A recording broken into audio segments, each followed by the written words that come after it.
Bismillahirrahmanirrahim. Salam əziz izləyicilər. Bildiyiniz kimi may ayının 7-sindən 11-nə qədər təqribən 5 gün İsrail Baş naziri Benyamin Netanyahunun Azərbaycana səfəri gözlənilir və may ayının 10-da da Türkiyə prezidenti Rəcəb Tayyip Erdoğan Azərbaycana gələcək. Eyni zamanda mayın 9-da İlham Əliyevin Rusiyada keçiriləcək paradda iştirak etməsi ilə bağlı xəbərlər eşidilir.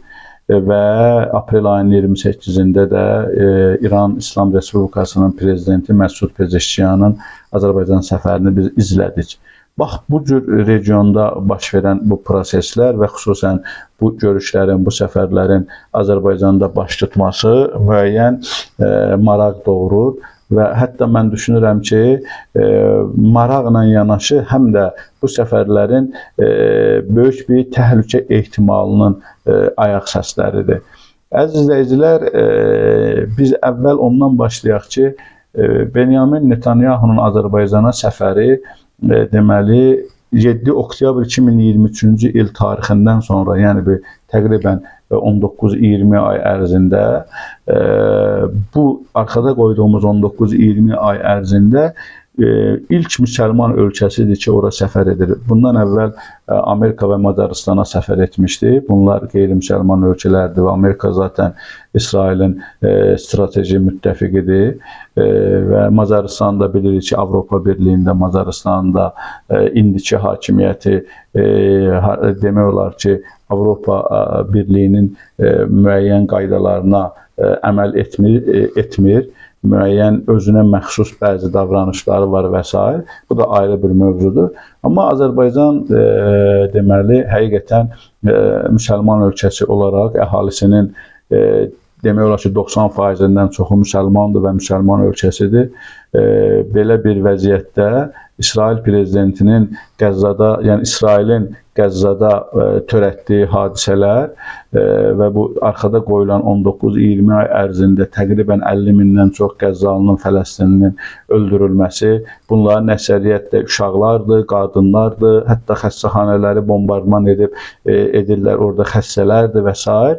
Bu, ümumiyyətlə dünyada baş verən İsrailə qarşı olan bir ciddi baskılar və İsrailə qarşı yaranmış nifrətdən fonunda Azərbaycana İsrail Baş nazirinin Azərbaycan səfəri Azərbaycanın beynəlxalq aləmdə siyasi imicinin nə qədər zəifləməsi və aşağı düşməsinə deməli səbəb olacaq.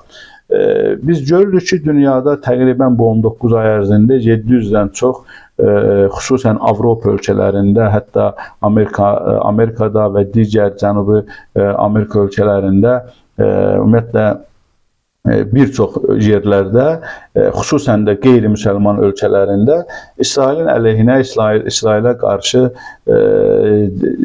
aksiyalar təşkil olunub. Hətta bəzən görürsən ki, yahudilərdən ibarət İsrail hökumətinə qarşı, siyonizmə qarşı müəyyən aksiyalar keçirilir, etirazlar keçirilir.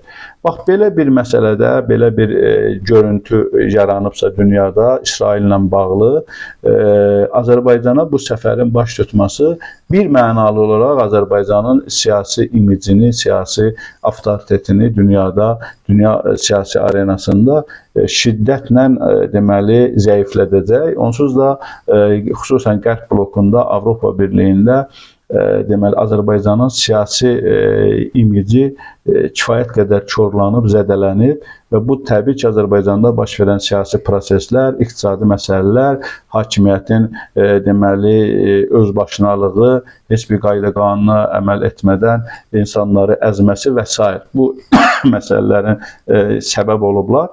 Azərbaycanın nüfuzu zəifləsin. Bu da, bu məsələdə, bu səfərdə ciddi bir səbəb olacaq ki, Azərbaycanın beynəlxalq aləmdə nüfuzu, siyasi nüfuzu aşağı düşsün. Digər bir məsələdə biz onu da gördük ki, İsrailin deməli bu səfərində İsrail özünü iki qarşılıqlı bərabər hüquqlu dövlətlər kimi deyil, Azərbaycan sahibi kimi sanki aparır. Yəni ən azı Netanyahu bir müddət əvvəl Azərbaycan Xarici İşlər Nazirliyinin İsraildə səfərdə olduğu zaman Netanyahunun ayağının üstünə aşıraraq Azərbaycan Xarici İşlər Nazirliyini aşağılayıcı formada ondan söhbət etməsi, ondan görüşdə oturması bu məsələdə bizə bəzi mesajları ötürdü əslində. Nəinki bizə, dünyaya bəzi mesajlar verilmişdi. Başqa bir mövzu isə onu demək istəyirəm ki, Azərbaycan xarici siyasətini əsasən işğala məruz qalma prinsipləri üzərində qurub. Bu Ermənistanın Azərbaycanı işğal etməsi, əhalisinin 20%-dən çoxunu qaçqın və köçkün halda buraxması və s. qırğın törətməsi, Xocalı qırğını və s. və ilə axır məsələlərlə.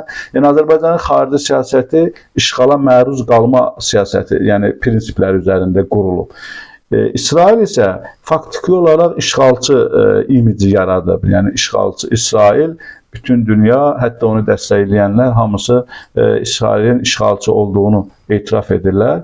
Bu ziddiyyətdə yaranır. İşğala məruz qalan bir ölkənin işğalçı rejimi qəbul etməsi və 5 gün ölkə başçılarının bu 5 gün səfəri çox nadir hallarda dünyada baş verir və çox əhəmiyyətli bir məsələlərlə bağlı bu deməli baş verən bir səfər olur və 5 gün Azərbaycanda olması bu dediyim məsələlərlə bağlı ciddi maraq və ciddi narahatçılıqlar yaradır. Eyni zamanda Ərdoğanın məsələsində biz toxunduq ki, may ayının 10-unda Ərdoğanın Azərbaycanda olması. Bəzi ehtimallar var ki, Azərbaycan, Ərdoğan, daha doğrusu Türkiyə-İsrail münasibətlərinin yaxşılaşdırılmasında iştirakçı və yaxud da ağsaqqal rolunu oynayır. Əlbəttə ki, bu yenə də Azərbaycan hakimiyyətinin manipulyasiyasıdır. Dünya siyasətində Azərbaycanın elə nüfuzu var ki, hətta Türkiyə ilə İsrail münasibətlərini yaxşılaşdırmaqda bir ağsaqqallıq eləyəcək dərəcədə. Təbii ki, bunlar hamısı hakimiyyətin daxili üçün, ölkə daxili vəziyyətə nəzarət etmək üçün ortaya atdığı tezislərdir. Bu heç bir halda inandırıcı deyil, yəni real görsənmir. Ondan əlavə biz heç bir zaman Türkiyə-İsrail münasibətlərinin pisləşməsini və yaxud da gərgin olmasını düşünməmişik. Çünki regionda müsəlman ölkələrin içərisində mən hətta indiki vəziyyəti deyirəm, Ərdoğan hakimiyyəti dövrünü deyirəm. Türkiyə qədər İsrailə deməli yardım edən, İsrailə nəfəslik verən, İsraili bu ərəb ölkələri, müsəlman ölkələri arasında müdafiə edən, maraqlarını qoruyan başqa bir ölkə mən tanımıram müsəlman ölkələrinin içində. Bu Türkiyə-İsrail münasibətlərində Ərdoğanın Türkiyə-İsrailə səfəri, bunların bəzi davranışları və s. bunlar hamısı isbat edir və əlbəttə Türkiyədə də bir neçə gün bundan əvvəl Ərdoğan İsrailə qarşı, Netanyahu'a qarşı bəzi fikirlər səsləndirdi. Ona görə idi ki, o fikirlər deməli Türkiyə üzərindən Netanyahunun Azərbaycana getməsinə icazə verdiyi üçün daxildə İsrailə qarşı Türkiyə xalqında biraz etiraz yaranmışdı. O etirazı balanslaşdırmaq məqsədi ilə Ərdoğan bəzi siyasi bəyanatlar səsləndirir. Amma məsələnin əsas mahiyyəti Ərdoğan Siyonist rejiminə xidmət edir. Bu, qırmızı hərflərlə yazılacaq bir məsələdir. Heç bir halda bu inkar edilə bilməz. Biz bu səfərin qısa olaraq Azərbaycan üçün hansı deməli üstünlüklər gətirə bilər, hansı faydalar verə biləcək prizmasından məsələyə yanaşsaq, burada təbii ki, siyasi və iqtisadi məsələləri biz nəzərdə tuta bilərik. Dediyim kimi, əslində mən deməli Netanyahunun Azərbaycan səfərində Azərbaycan üçün siyasi faydaların nə ola biləcəyini haqqında mən qısaca əslində dedim. Amma biraz bunu tezis kimi başlığa çıxardıb bu sualı mən cavablandırsam, əlbəttə ki, heç bir halda Azərbaycanın beynəlxalq aləmdə siyasi imicinə fayda verə bilməyəcək. Əksinə, siyasi avtoritetini sürətlə zəiflədəcək. Səbəbini də izah elədim. Ona görə ki, bütün dünya İsraili uşaq qatili kimi tanıyır, bütün dünya işğalçı kimi tanıyır. Orada minlərlə, 50 minə yaxın, 50 mindən biraz da çox insanı deməli birbaşa öldürüb və bunu hətta etiraf eləyir, heç bir halda bunu gizlətmir. Belə bir halda Azərbaycanın bu ölkə ilə hər hansı bir münasibəti Azərbaycanın beynəlxalq aləmdə nüfuzunu salacaq. İkinci iqtisadi fayda məsələsinə gəldikdə, Azərbaycan zaten deməli neftdən başqa nəsə satıb dünya bazarına çıxarda bilmir və bu da bu günə qədər də 40%-dən çox İsrail lazım olan istifadə etdiyi neftin 40%-dən çoxunu Azərbaycana alır və hətta onu da mən deyə bilərəm ki, neftin pulunu nağd pul şəkildə deyil, bəzi hallarda da silahla barter eləyir, dəyişdirirlər.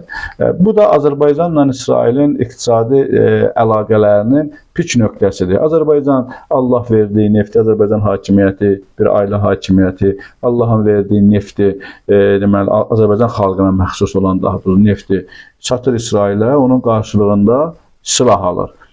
Burada yenə də qazanan İsrail tərəfidir. Digər tərəfdən Azərbaycan nə qeyri-neft sektorunda, nə yüngül sənayedə, nə ağır sənayedə, nə kənd təsərrüfatı sayəsində heç bir halda hər hansı bir ixrac edə biləcək bir məhsul istehsal etmir. Ona görə də bu belə səfərlərin iqtisadi və ticari baxımdan Azərbaycan üçün heç bir faydası ola bilməz. O zaman ola bilərdi ki, nəsə istehsal eləsin və satsın, oradan pul qazansın. Azərbaycan daha çox idxal eləyir, xaricdən məhsul alır. Onun üçün də istənilən bazardan ala bilər. Bu yaxınlarda məsələn biz İlham Əliyevin Çin səfərini müşahidə elədi, izlədi. Orada da düzdür, hökumət tərəfi, YAP hakimiyyəti bunu fərqli formada təqdim elədi. Amma bütün hallarda yenə də deməli bu səfərdə də Azərbaycanın iqtisadi baxımdan da qazancı gözlənilmir. Çünki bir məhsulu yoxdur ki, onu bazara çıxartsın. Çin bazarına, İsrail bazarına, Avropa bazarına və s. hər hansı bir bazara çıxardıb məhsulunu satsın və ondan iqtisadi gücünü artırsın. Ancaq Azərbaycan idxal eləyir, yəni məhsul alır. O məhsulları da istənilən bazardan ala bilər. Onun üçün də Azərbaycan pul verir, nəinki orada pul qazanır.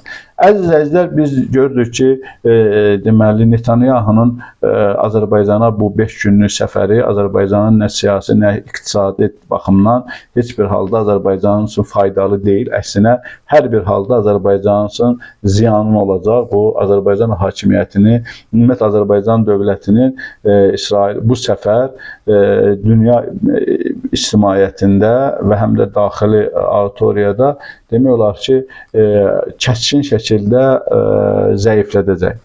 Əlbəttə ki, bəzən məsələn görürük ki, müəyyən təbliğat nəticəsində Azərbaycanda müəyyən davranışları biz müşahidə edirik. Yəni, bu səfərin müsbət dəyərləndirilməsi ilə bağlı hakimiyyət və hakimiyyətə yaxın bəzi deməli subyektlərin müəyyən fikirlərinə rast gəlir. Onlar əlbəttə ki, o qədər də ciddi hesab olunmur. Bugün reallıqla biz baxmalıyıq məsələyə. Məsələ odur ki, əsas reallıq ondan ibarətdir ki, YAP hakimiyyəti, Əliyev rejimi bütün hallarda Azərbaycanın dünyada siyasi, iqtisadi, mədəni bütün imiclərini kəskin şəkildə aşağı salır, zəiflədir, ölkəni hansı vəziyyətə salıb, bunlar da məlumdur. Bunlar haqqında heç danışmağa dəyməz ən azı bu videoda.